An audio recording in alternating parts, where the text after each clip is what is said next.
No, but like, why am I nervous to like make a video and talk about Pilates and put it on my channel while I do the thing that I do best, which is Pilates?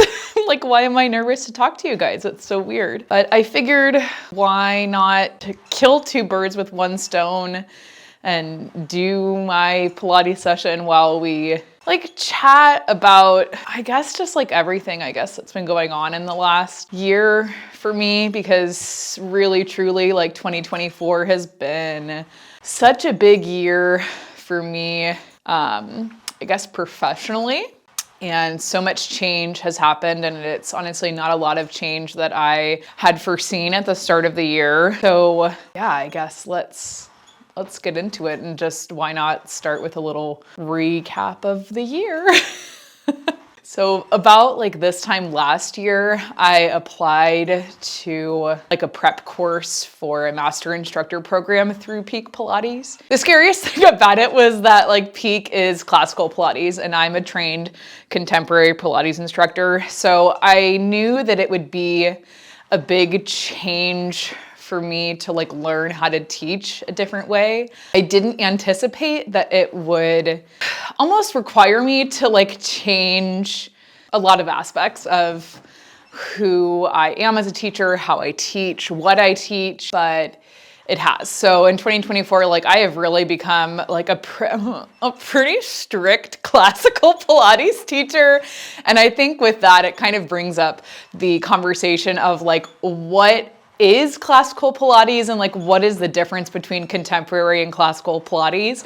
And to me, how I think of it is like, as an originally contemporary Pilates teacher, like you are using a lot of variety in class and you're teaching like with the basis and the foundation of classical Pilates, but like you're creating classes that have so much variety, and like classes never have the same two exercises, and like it's fun. And I think of contemporary Pilates as like the perfect kind of Pilates for people to do that have like non-specific goals, that just want to work out and enjoy that workout, like have fun doing it. And that is like awesome. And contemporary Pilates is like totally that. Like you can go to a studio and have a fun workout and listen to music, and like it's all great, but like you may not necessarily like reach a specific goal like on a certain timeline. Whereas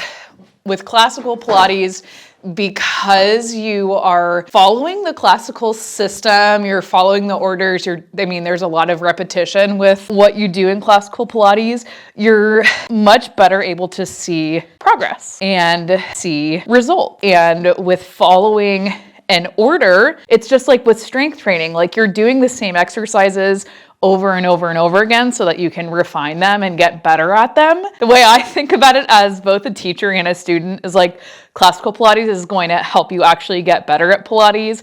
It's going to actually help you to see success, find results, get stronger in the Pilates exercises, because there is such a high level of repetition. Whereas contemporary Pilates is just like, just for fun. Just for fun. I don't know. That is kind of how I think of it, just because I feel like in my own practice and in my own teaching, like I've been able to see so much growth and progress in myself when I'm following the classical system. I think for a lot of people, they feel like classical Pilates is boring, and it's strict, and there's no room for variety, which like is and isn't true. Like there is room for variety. There's room for building blocks. There's room for people to modify. And I used to think those things too with classical Pilates, that it is like super strict, and like it is. And like we're always teaching to the ideal, but there's also so much room for variety.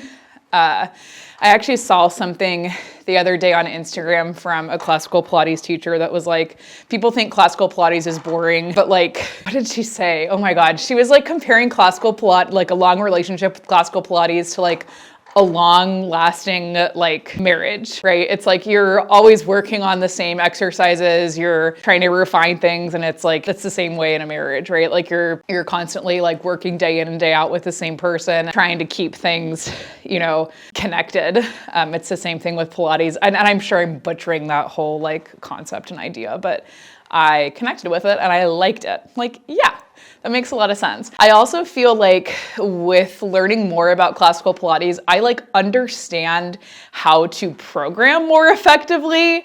And like, I feel like I've actually been a lot more helpful to both my group clients and to my one-on-one clients. And even like my direct manager has said that, you know, she's seen more progress with our in-person clients in the last year than I think she ever has at any studio. So I think like the classical system, like if you want to do Pilates and you want to have better posture and better balance and like all of those things, like if you're not following a program and if you're not repeating exercises, how are you ever going to find the results that you want? How are you ever going to really like get the benefits of Pilates if you're not actively working through exercises that align with your goals? And I will say, like, that's why I like the orders, because they make me like, it forces me to do exercises that I maybe don't like, but that I need to do. Like, it's such a well-rounded order, and there is that room for variety when you're moving into what we call at Peak Pilates Part C exercises. So like, I always move through the reformer, I always move through the mat, and then it's like, I kind of decide, like, what do I need? Do I want to do leg springs or do I want to do the spine corrector? Almost always I want to do the spine corrector. Anyway, that was kind of a segue on contemporary and classical Pilates, and I've become like such a classical girly this year, and I don't know. I like don't know how to feel about it. Like I've had such a big like identity shift almost, because I've been a contemporary teacher for so long, and now I'm having to change. I don't know, not that I'm having to do all this stuff, but now that I am pretty much through my classical master instructor course, it's like there's an expectation that I am teaching a certain way and that I am the example of like what a classical Pilates teacher is. And it's, you know, that's something that I've been thinking about a lot, especially in the last 6 months. It's like, okay, there's this expectation that I am teaching a certain way, and not only like teaching that way in person, but teaching that way online, because I need to be the example, right? And I can't like teach one way in person and not do that same thing online, because then I'm literally like Hannah Montana living two different lives. And I hate that.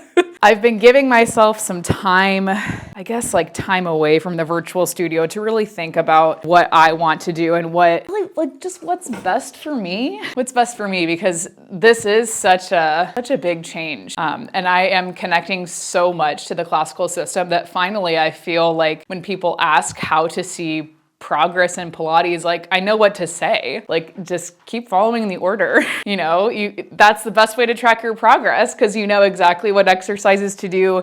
You know what you're working on, you know, and you kind of can understand how one thing leads into another. Like that's how you're going to track progress and see progress in your Pilates routine. It's not doing different exercises every single class. And like, I love contemporary Pilates too. I love the variety. I love a fun class. And it's great if you don't have fitness goals, and you don't have to have fitness goals. Like you totally don't. But am I a classical Pilates snob now? I don't know. Anyway, so that's been like my internal struggle. I guess I wouldn't call it a struggle. That's been kind of what I've been going through. I'm continuing to figure out like what my identity really is as a Pilates instructor. And I've been, I guess, just dealing with the fact that it's like, okay, now I love classical Pilates. I am a classical Pilates teacher. And how can I guess, make that switch so that all of the teaching I'm doing is consistent across the board? That's kind of a big thing I've been working on this year. The other thing, obviously, is the master instructor course. So I did like a prep course that started in January. It went until April, and then I had to apply to the Peak Pilates Master Instructor program. I got accepted in May. We started that in June.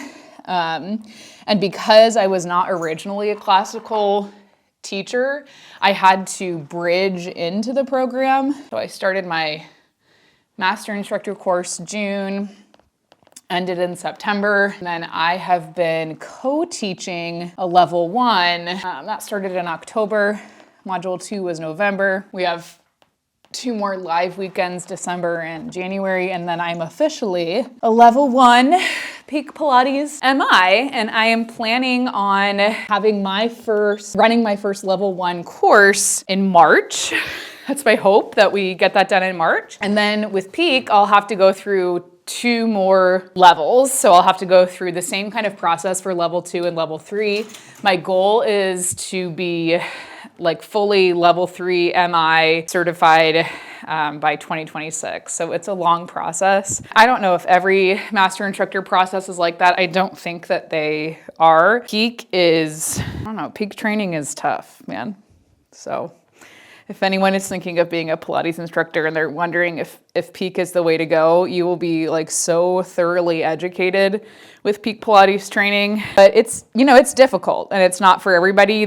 Peak is not just going to pass you through. So that's been my experience and it's been awesome. It's been awesome. I love Peak Pilates. I love everything that I've learned. But yeah, this year has just been a lot for me. It's been a lot for me, and that's why I've been definitely distant on social media, why I feel like I've just almost been in crisis every single month. 2024 is the year that I finally got medicated for my anxiety, and that's been extremely beneficial for me. So I feel awesome. I also started running this year, and I feel like people are running all over TikTok. So it's kind of a trend, but I don't know, is it really? Yeah, I feel like this summer I saw so many people running at one of the big parks that we take our dog to. They just all looked so happy, and they just looked like they were enjoying their life. They made it look so nice and fun that I was like, huh, I bet I could run. And I started running a little bit in October, and I was having a really hard time running any longer than a mile. I'm happy to report yesterday I ran 5 miles, and it was nice, and I liked it. I think the really fun thing for me about running is that I never felt like I've been that good at it, and I never felt like I had a good relationship with running. I used to run when I was in college, so when I was 10 years ago, maybe. And I would run because you get such a high calorie burn with running. And at that time, that's what my relationship with exercise was. So now to be able to kind of rewrite that is super cool. And I feel really good about running. I've also more consistently added in strength training into my workout routine. So I am doing Pilates, I'm strength training, and I'm running. And I love how all 3 of those things really work together. I feel like everything I've learned in Pilates and all the strength that I've built there has helped me to run more effectively and use my feet and my hips and my knees more effectively, so I don't feel like I'm hurting myself. The strength training, where I really just strength train once a week. There have been times that I've done a little bit more, but right now it's once a week. And I feel like that is helping me to do my job better, not necessarily do Pilates better, but what I have learned teaching in person is that I really have to be able to support my clients and help them move through a lot of these exercises. And then especially my people that are really tight, I've got to be able to pull them and push them and help them in that way. And if I'm not strong enough to do that, that's an issue. So the strength training has really been helping me there, which has been awesome. And then with all my training, it's all I'm doing is literally this Pilates routine that I'm going to talk you through, or that I am going to talk through the entire time today. It's all I've been doing. And it's the most well-rounded routine. This is the level 1 peak sequence. So these are the exercises I work on with my students in person. It's the series of exercises that I'll work on when I start to lead my own level 1 trainings. And then this sequence continues to build as you move up in level. Really cool though, because I've been able to see like more progress in my Pilates practice than I ever have in the whole like 8 years that I've been doing Pilates. Like finally I'm like, oh my God, I actually feel like I'm getting stronger in that exercise because I'm doing it so consistently. Or like on the mat, I'm like, oh my God, finally my push-ups don't suck because I have to practice them. And to be accepted into the Master Instructor program, I had to film myself doing the exercises, and like I was evaluated on my technique at such a high level. And throughout the Master Instructor course, I was getting feedback on my personal technique and on my teaching every single week. So I have been just like getting feedback on feedback on feedback like this whole year. And I think the hardest thing about getting such specific feedback and like constant feedback, like you have to be at a spot that you can accept that and be in a spot that you're willing and ready to make changes. And I think I have been so willing to do that this year. I don't know, this whole process has just like made me stronger physically, but also like so much stronger mentally. I just like feel like I'm more persuasive a teacher, which is awesome. And I love what else has happened this year. Really, it's just like I've been doing so much professionally that unfortunately I've realized I've had to make some, I guess, sacrifices in other places, which is never, I mean, it's never what you want to do, right? But I started to do all of my online stuff in 2020 when like I didn't have, not that I didn't have another option, but like I didn't have another outlet. And I built it up to be something that like now is not really, I don't know, like what I built is no longer like really supporting, I guess, like how I feel and how I'm living my life. And now that I have a spot that I'm teaching in person that I really love and is giving me opportunity, I feel like I don't have to live this double life. Like I can be one version of myself and be that version every kind of Pilates that I'm doing. Does that even make sense, or am I completely rambling? Because I feel like this year I have been truly Hannah Montana. Like I am one teacher online, I'm a different teacher in person, and then I am like just like a different like I'm Margaret Elizabeth, and then I'm Margaret Degenhardt at work. Like I'm 3 different people, and it's so like confusing. It's confusing for me. I feel like too this year I've really realized how shitty of a job I've done like taking care of myself, and that I really don't have good self-practice or self-care practices in place, because all I've done for the last 4 years is work, because that's what I've had to do to survive and get a paycheck and all of that. So I've been trying to figure out how I can set better boundaries with myself. Eep. Oh, I need the knee stretches after my run yesterday. Holy moly. Running also something I never thought I'd be able to do with RA, and look at me, you know. Eep. Yeah, I still hate knees off though. This thing sucks. Sucks so much that I'm just gonna kind of half-ass the reps. Next thing we kind of have to chat about is like all the changes on YouTube and on social media and like with my virtual studio. Hopefully you all have been paying attention to the stuff that I've been posting, because I posted an update about like what's going on with the online studio. I'm not consistently uploading new classes to my app anymore, because I don't know if you've like got that feeling from anything we've talked about so far, but like I'm stressed and busy, and I just don't have the bandwidth to be able to upload new classes at the at the pace that I have been doing for the last 4 years. We're just gonna be working with the older classes that we've got, and that's how it's gonna be. That's just how it is right now. I also am mirroring my app membership in a YouTube membership. I'm still working through uploading all those videos. I have about probably 200 more that I have to do. It is a manual process, and your girl is doing all those manual move-overs herself. So just give me a little bit of time.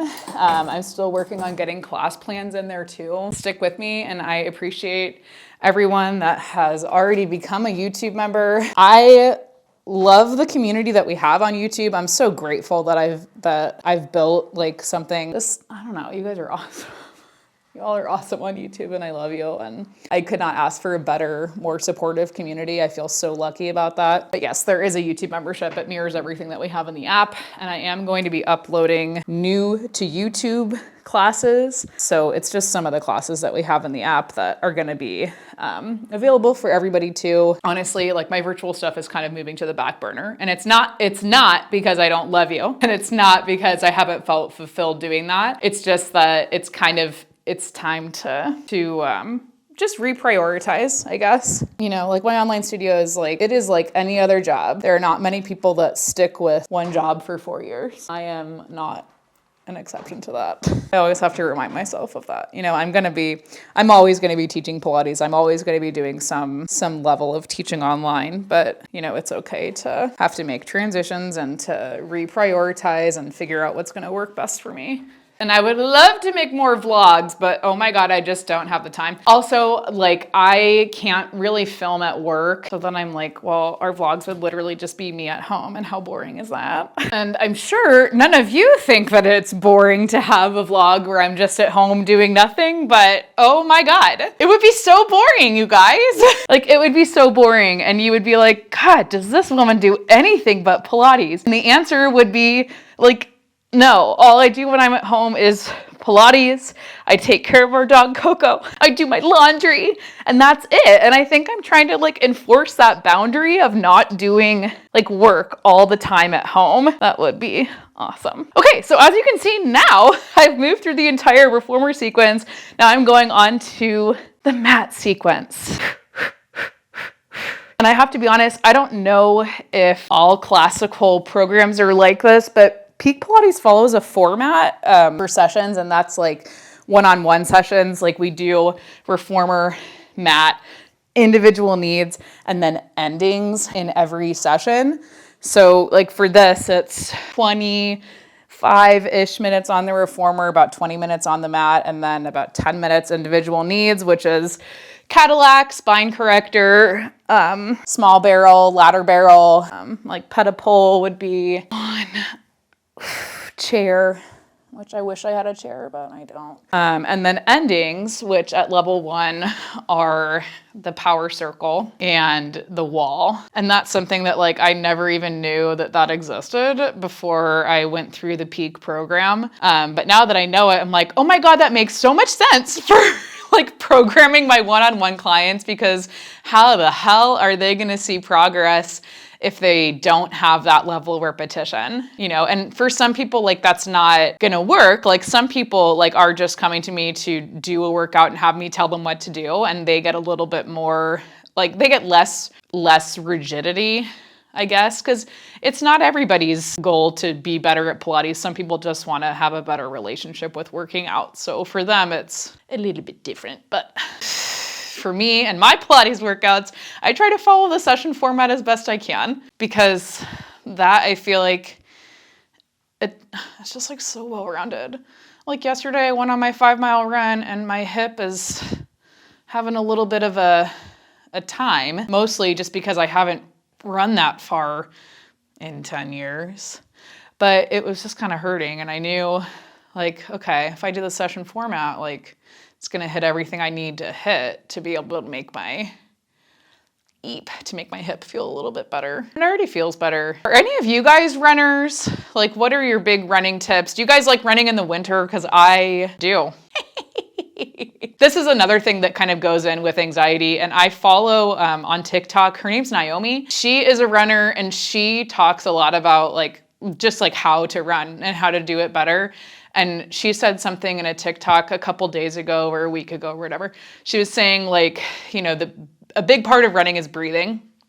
And she likes running because it's like the only thing she does that forces her to be present. And I just like, I felt that so wholeheartedly yesterday on my run. Like, it's like literally all I can do is breathe and keep running. And I think for me right now, like having something that forces me to be present in the winter months, where like I've noticed in the last 3 years, I've definitely been affected by the seasonal changes, because this is only my 3rd Midwest winter. Like having something that helps to reduce my anxiety, gets me outside, like that is so important for me. So I think that's why I like it. Okay, see, there's the hip. It's like doing a funky thing. I don't know what it is. Also, if you haven't figured out by now, this video has like no, there is no timeline for this video. Like there's no chronological order. I'm just kind of word vomiting because that's what I need to do right now. We touched a little bit on the virtual studio. I'm trying to figure out how, as a classical instructor, I am going to continue to do stuff online. Not that obviously like so many classical teachers do stuff online, but like, how am I going to make that switch? Because I do, like, all of my videos right now are contemporary Pilates. So I guess like making that switch and making it palpable for everybody is my goal, and that's what I'm trying to figure out. I definitely don't think that we will be doing a challenge again soon or maybe ever, because I honestly just don't have the bandwidth for it. And my priorities are, they are just elsewhere. But the good news is that on the YouTube membership, all of the previous challenges that we've done are available. They're also available in the app. So if you wanted to do any of the old challenges, you could totally do it. This stuff is in my way. I'm trying to do open leg rocker. Doesn't my stuff get it?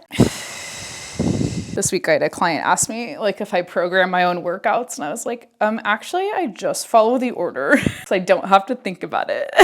But like, see how like I can just move through this order and I know the order and I can like word vomit how I'm feeling and I get my workout in, I get the thoughts out of my head. I'm also listening to music, which to be honest, in like classical Pilates, like music is a no-no, but when I'm in the comfort of my own home, we do classical Pilates how I want to do classical Pilates. I think it really is just like I need 10 things going on at once. It's the ADHD, the self-diagnosed ADHD, let me be very clear. But again, with the breathing, it's like, I need the breathing.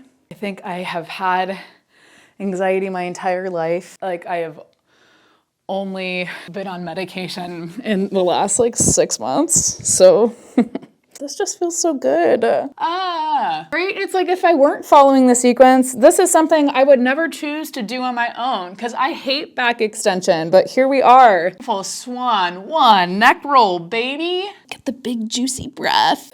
I've also been teaching mat to more of my clients in person, and then like they hate it, which I don't understand because like mat is so hard. And all these people that I work with in person, like they want to do like the hardest thing possible. So I'm like, don't you want to get better at mat? I don't understand. Like mat is what's going to make you stronger on the equipment. So this one goes out to all you instructors that are not practicing mat, like get on it, because you can do mat in like 15 minutes easy. And it's going to make you a stronger Pilates student, but also practicing mat is going to make you so much stronger as a teacher because you'll start to see like the shapes in space, right? So, oh my God. And you'll start to understand like how you can take the mat exercises to the reformer while still like keeping the integrity of what you're teaching. Not me being breathless. It's because I know what's coming. You know, I'm like, okay, after the sidekick series, we're getting into teaser. Ugh. My teachers have been such garbage lately. You know, I think it's just like, I don't know. I'm hyper aware that I do too much. So I think like 2025 for me is like a year of, I guess, I don't know, just like listening to myself and slowing down and doing what I can realistically do. And,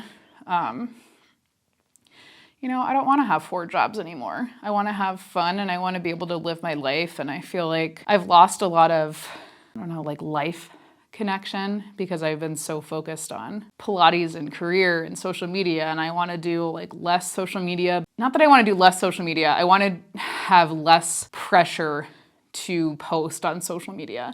And I look at someone like Taylor Woods. If any of you follow Taylor Woods on YouTube, like she has taken, I feel like, such a step back from her YouTube channel in the last like 2 years. I'm like, that's kind of nice. Like she has no, I don't know. Like it's nice to take a little bit of a break. And I feel like I actually have done that because I kind of did do that in 2023 where I just posted less on YouTube. But then I feel bad, right? I've created this huge community on YouTube to then like leave you guys hanging feels bad. So doing what I'm doing. oh, ouch, doing what I'm doing right now with the virtual studio, like that just feels so much more aligned. And it feels like I'm giving you guys on YouTube what you actually want, which is Pilates. My counting is kind of whack on this. It's right here in my hip. 3 of separation. I heard you're back together. 2024, my goal with teaching Pilates was to get better at counting. And I feel like I did that. Like any of you that feel like you're shit at counting, look up what the rep ranges are and actually teach to the rep range. It will help you a lot. And now here we go. Teaser one leg. The last time I did this, which was I think on Tuesday, my teasers were just shit. I also learned this year because I've taken one-on-one Pilates sessions for the first time in my life. I learned that I've been doing teasers wrong because I'm hypermobile, that I can just like kind of whip my body right up, and that's not what it's supposed to be. I don't know, I've learned a lot about myself and about Pilates and how I do Pilates this year, and it's been really life-altering. Like truly. Oh, what is Coco barking at? And I can't wait to show you guys how good I've gotten at push-ups. I'm so excited. I'm gonna cut this plank short because I don't want to hold it for time. No, you know what? I will. I'm gonna hold it for the full 10 seconds. You can do this, Margaret. I didn't count. Inhale here, exhale. Get rapid, reach it. Inhale and exhale. Up, inhale, slide it over. But like really, truly, I do want to know what's going on with you guys because I haven't posted a vlog in so long. Just because it's like, it's one more thing that I just can't keep up with. And then I feel bad. Then I feel bad that I can't do it. And I don't like feeling like that. What's going on with you guys? How's it going? How was your, oh God. Ah! See, one that I cannot talk through and do at the same time. It's like my center line is just trash today, but that's okay. It's all good. It's a work in progress. Sometimes you just got to move through it, right? Okay, here we go. 3 push-ups. So that's mat and reformer.